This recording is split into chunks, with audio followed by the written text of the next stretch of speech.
جا رہے ہیں کیونکہ فیوچر ہماری ٹیکس کلیکشن پہ ہے. جب تک ہم پیسے نہیں اکٹھے کرتے ہمارے پاس ایک تو قرضے اتنے چڑھے ہوئے ہیں, اوپر سے ہم نے ایک ینگ پاپولیشن کو سروس کرنا ہے, وہ ہو ہی نہیں سکتا اس tax collection. This is Amar Ahmed from Urdu Point. First of all, sir, thank you for inviting us here. This is a very great initiative. Sir, میرا سوال الیکٹرک وہیکل پالیسی پہ ہے اور ای وی پالیسی پہ ہے. ہم دیکھ رہے ہیں فیول ڈریون کار سے دنیا الیکٹرک وہیکل پہ شفٹ ہو رہی ہیں, رائٹ؟ تو ہم باہر کے ملکوں میں دیکھتے ہیں ان کو ڈفرینٹ ٹیکس ریلیکسیشن دی جاتی ہیں, ان کو ٹول ایگزیمپشنز ہوتی ہیں. سر, تو پاکستان میں کیا ان کو ریلیکسیشن اور ایگزیمپشن دی جائیں گی, اور گورنمنٹ کی اس پرسپیکٹو پر کیا اسٹریٹجیز ہوں گی؟ ہم نے ابھی لے کے آئے ہیں اپنی الیکٹرک کار پالیسی, جس میں ہم انسینٹیوائز کر رہے ہیں. بلکہ پہلی وہ انہوں نے ابھی لانچ بھی کی ہے پہلی الیکٹرک کار پاکستان میں, اور مارچ سے بننی شروع ہو رہی ہیں یہاں. سو فیوچر یہ بالکل دیکھیں, ہمارے جو بڑے شہر ہیں ان کے اندر اس وقت پولوشن ایک ڈینجر لیول سے زیادہ اوپر چلی گئی ہے, اور فیوچر ہی ہماری اب یہ اسپیشلی بڑے شہروں میں تو اب ہم الیکٹرک کار چلانی پڑیں گی. اور انگلینڈ میں تو انہوں نے فیصلہ کر لیا 2030 میں ساری گاڑیاں الیکٹرک ہوں گے, تو وہ دنیا تو اس طرف جا رہی ہے. سر, ہم آج کل دیکھتے ہیں جو فیول ڈریون کارز ہیں اسپیشلی پاکستان میں, ان میں پرائس ہائک آیا ہوا, رائٹ؟ کیا جو الیکٹرک وہیکلز ہیں ان کو اتنی ٹیکس ریلیکسیشن دی جائیں گی کہ they will not be that much expensive? اللہ کا شکر ہے اس وقت ہمارے کافی لوگ انٹرسٹڈ ہیں, بڑی کمپنیز انٹرسٹڈ ہیں پاکستان میں سیٹ اپ کرنے کے لیے پلانٹس. تو یہ بڑی پازیٹیو چیز ہو رہی ہے, بڑی دیر کے بعد اچھی کمپنیز آ رہی ہیں. اب ہم کوششیں کر رہے ہیں کہ ہم بیلنس رکھیں, کیونکہ جو آٹو موبائل کے اندر انویسٹمنٹ ہے, اور ہم کوشش کر رہے ہیں کہ پوری گاڑی یہاں بنے, انجن بھی, صرف اسمبلیز نہ ہوں, تو اس کے ساتھ جو ریلیٹڈ انڈسٹریز ہیں وہ بہت زیادہ ہیں, اور وہ بڑی امپلائمنٹ بھی پرووائڈ کرتی ہیں, اور وہ ہمارے موقع مل جاتا ہے کہ ہم اس کے ساتھ ساتھ اور بھی بہت چیزیں کریں اگر انجن بننا شروع ہو جائے. لیکن ہم یہ بھی اب ہماری پالیسی پہلی گورنمنٹ پاکستان میں آئی ہے جس کی انوائرمنٹ کے اوپر کوئی پالیسی پہلے تو کوئی پرواہ نہیں کرتا تھا انوائرمنٹ کی. تو اس کے اندر اب ہم جس طرح دیکھ رہے ہیں آگے ٹرینڈز, ہمیں بالکل افیکٹ کرتا ہے. ہمارے شہروں میں جس لیول کی پولوشن پہنچ گئی ہے, ہمارے پاس الیکٹرک کم از کم شہروں میں الیکٹرک وہیکلز لانی پڑیں گے, اور ان کو انسینٹیوائز کریں گے. السلام علیکم سر, طارق متین. دو چیزیں مجھے آپ سے پوچھنی ہیں. 28 سال آپ کی حکومت کو تقریباً ہو گیا. جو مجھے آپ کی گفتگو میں آپ کی حکومت کے ارادوں میں فرق نظر آتا ہے ایمبیشنز کے حساب سے, وہ ایک پولیٹیشین کا اور لیڈر کا فرق ہے. لیکن آپ کو لگتا ہے کہ اگلے 2.5 برس میں آپ اس فرق کو ٹرانسلیٹ کر سکیں گے اس پاور میں کہ ایک عام آدمی دوبارہ آپ کو ووٹ دے, کیونکہ اس وقت وہ عام آدمی رو رہا ہے. دوسری چیز, ہمیں ایک فرق نظر آتا ہے کیونکہ وہ احساس کے جو فلسفی ہے وہ اس کے تحت اس وقت وہ پریشانی میں. دوسری چیز, علی وزیر کو دیکھ لیں, ہم میاں نواز شریف کو دیکھ لیں, فضل الرحمان کو دیکھ لیں, یا اس وقت جو پی ڈی ایم کے پولیٹیشنز ہیں وہ اداروں کے خلاف جس طرح کی زبان استعمال کر رہے ہیں, اس طرح کی زبان استعمال کرنے پر ماضی میں الطاف حسین صاحب کی مثال لے لیں یا کچھ اور لوگوں کی, ان کے خلاف بہت سخت اقدامات کی گئیں. ان کے خلاف اس رستے پر ہم کیوں نہیں جا رہے, یہ ایک عام آدمی آج سوال کر. دیکھیں, جب تک آپ چیز یہ سمجھیں گے نہیں نا پاکستان کا پرابلم تھا کیا, اور اب تک گورنمنٹ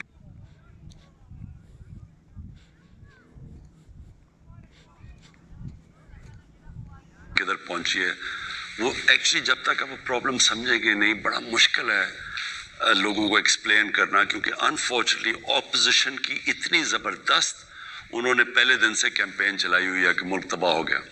ملک تو تباہ ہو گیا تھا جب ایک ملک کا ریکارڈ خسارہ ہو, یعنی ریکارڈ پاکستان کا فسکل ڈیفیسٹ ہو, ریکارڈ کرنٹ اکاؤنٹ یعنی بیرونی خسارہ, ریکارڈ بورڈ ڈیفیسٹ ہو, اور پھر ریکارڈ قرضے ہوں, تو وہ ملک کے تو حالات برے ہیں نا. آپ سمپل یہ لیں, اکنامک جارگن ہوتی ہے, fiscal deficits, micro economics, but simple لے لیں کہ ایک ملک کے گھر کی طرح ہوتا ہے. سمپل یہ سمجھنا, آپ کو لوگوں کو سمجھانا کہ گھر کے اندر اگر آپ کو کوئی گھر چھوڑ کے جائے اور اس کا سب سے زیادہ خسارہ چھوڑ جائے, اور وہ سارا وقت گھر پاس کبھی کوئی لوگ پیسے مانگنے آ رہے ہیں, کوئی کرایہ دار آ رہا ہے, کوئی سبزیوں والا آ رہا ہے, تو اس کے پاس اس کی آمدنی کم اور خرچہ زیادہ ہو, تو وہ کیا کرے گا شارٹ ٹرم میں؟ کوئی بھی دنیا کے اندر گھر, کوئی بھی ملک بڑے مشکل وقت سے نکلے گا. ہمارے سچویشن میں کوئی بھی دنیا میں ملک ہو, وہ کیا کرتا, پہلے سکویز کرے گا اپنے خرچے, جب آپ خرچے سکویز کریں گے تو ابھی آپ نے عام آدمی کی بات کی, تکلیف تو ہوگی. جب بھی ایک معاشرے میں آپ کووڈ میں تکلیف ہوئی, دنیا میں کووڈ آیا, کس نے مار کھائی؟ غریب لوگوں نے مار کھائی. ہمارے ملک میں نہیں, سارے امیر ملکوں کے بھی غریب آدمی نے مار کھائی. آج امریکہ جیسے ملک کے اندر لائنیں لگی ہوئی ہیں لوگوں کی کھانا لینے کے لیے, تو امریکہ جیسے ملک میں غریب آدمی وہاں بھی کچلا گیا. سو جب آپ ایک معاشرے میں جب سکویز کرتے ہیں خرچے, سب سے پہلے تکلیف نچلے آدمی کو ہوتی ہے. کیونکہ مثلاً غریب جب آپ سکویز کریں گے, آپ کی اپنے خرچے کم کریں گے, ڈیمانڈ کم کریں گے, نوکریاں سے لوگوں کو نکالیں گے کیونکہ کمپنیز کے اندر ڈیمانڈ چلی جائے گی, تو جب آپ سکویز کرتے ہیں اپنے خرچے تو بیسکلی سانپ آ جاتا ہے. آج انگلینڈ کے اندر دیکھیں, آج یورپ میں دیکھیں, کبھی ایئر لائن میں اتنے زیادہ لوگ نکال دیے, کبھی کوئی وہ سپر مارکیٹ بند ہو رہی ہے اس کے اندر اتنے لوگ بے روزگار ہو گئے. تو کیوں ہو رہے ہیں وہ؟ کیونکہ ایک سکویز آ گیا ڈیمانڈ.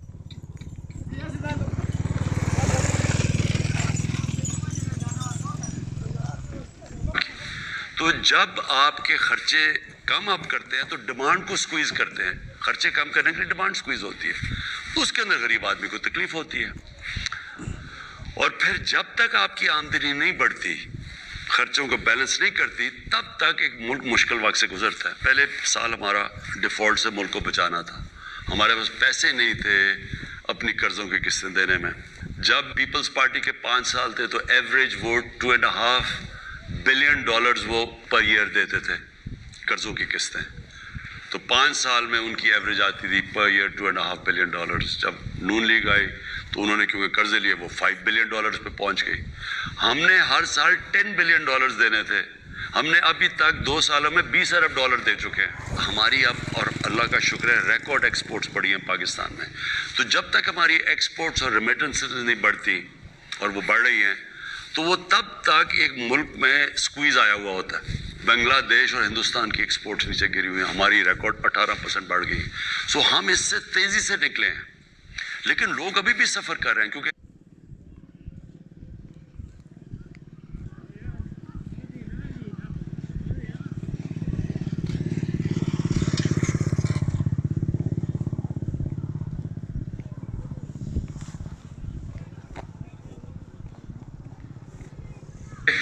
جو ساری سروس انڈسٹری ہے دنیا میں سفر کر رہی ہے, ریسٹورنٹس بند ہوئے ہوئے تھے وہ سفر کر رہے ہیں, گزرنا تھا. اب جو اللہ کا کرم ہے اس ملک پہ خاص, اس نے ہماری بڑی مدد کی اس مشکل وقت میں کہ ہماری آج ایکسپورٹس رائز کر رہی ہیں, ہماری کنسٹرکشن انڈسٹری ٹیک آف کر گئی ہے. جب سیمنٹ سیلز اوپر جانی شروع ہوئے, اس کا مطلب ابھی کنسٹرکشن چل پڑی ہے. ریکارڈ سیمنٹ سیلز ہیں. ہماری گاڑیاں بکنی شروع ہو گئی, جس کی وجہ سے گاڑیوں کے اوپر وہ اب پریمیم آ گیا کیونکہ ڈیمانڈ زیادہ, سپلائی کم ہے. موٹر سائیکل تو 92 کے بعد فل کیپیسٹی پہ ہماری ٹیکسٹائل چل رہی ہے. تو یہ بڑا ایک پازیٹیو سائن. یہ جو پاکستان فوج کے خلاف زبان استعمال کر رہے ہیں, یہ پاکستانی فوج کو یہ کہنے کی کوشش کر رہے ہیں کہ آپ ایک الیکٹڈ گورنمنٹ کو گرا دیں, اور پھر یہ ساتھ کہہ رہے ہیں کہ اگر پاکستانی فوج نہیں گراتی تو فوج کو کہہ رہے ہیں کہ جنرل باجوہ کو گرا دیں. وہ جو نواز شریف بیسکلی یہی کہہ رہا ہے نا کہ فوج کو کہہ رہا ہے کہ باجوہ کو اور ISI چیف کو گرا دو. یہ کبھی میں نے اپنی زندگی میں, کبھی میں نے پاکستان میں سویلین گورنمنٹ کے دوران کسی کو فوج کو اٹیک کرتے ایسے نہیں دیکھا. یہ کبھی نہیں ہوا پہلے. جو بھی پھر فیڈرل گورنمنٹ بنتی تھی, یہ پھر سردار اس کے ساتھ الائنس کر لیتے تھے. اب سردار جو الائنس کر لیتے تھے, ہوتا یہ تھا کہ جو ڈیولپمنٹ فنڈز وہاں کے لیے دیے جاتے تھے وہ ان کے ذریعے خرچ کیے جاتے تھے, وہ نیچے تک پہنچتے ہی نہیں تھے. تو اس لیے وہاں لوگ غریب ہیں, اور سردار جو over a period of time وہ بہت پاورفل بن چکے ہیں. سو وہ سسٹم جو ہے وہ اس کی وجہ سے, اور بڑا ایریا بھی ہے, اور فیڈرل گورنمنٹ کی توجہ بھی نہیں رہی, اور ان کے جو اپنے پولیٹیکل جو پاورفل ان کے جو سردار تھے, انہوں نے بھی کبھی لوکل گورنمنٹ سسٹم نہیں ڈیولپ کیا. اس کی وجہ سے وہاں بڑا غربت ہے نیچے. سو اس کی ملٹیپل طریقے ہیں. ہم اب پہلی گورنمنٹ ہے جو پورا زور لگا رہے ہیں سوشو اکنامک ڈیولپمنٹ پہ بلوچستان پہ. ساؤتھ بلوچستان میں پہلی دفعہ بڑا پیکج دیا ہے, بٹ وہ ایریا بڑا ہے, اس کے لیے فنڈز بہت چاہیے, اور ہمارے پاس اس وقت اتنے فنڈز نہیں. اور اب بڑا اچھا چیف منسٹر آئے جو جام کمال ہے. سو ہم کوشش کر رہے ہیں کہ یہ جو پرانے ایک لیگیسی بنی ہوئی تھی اس کو ختم کریں.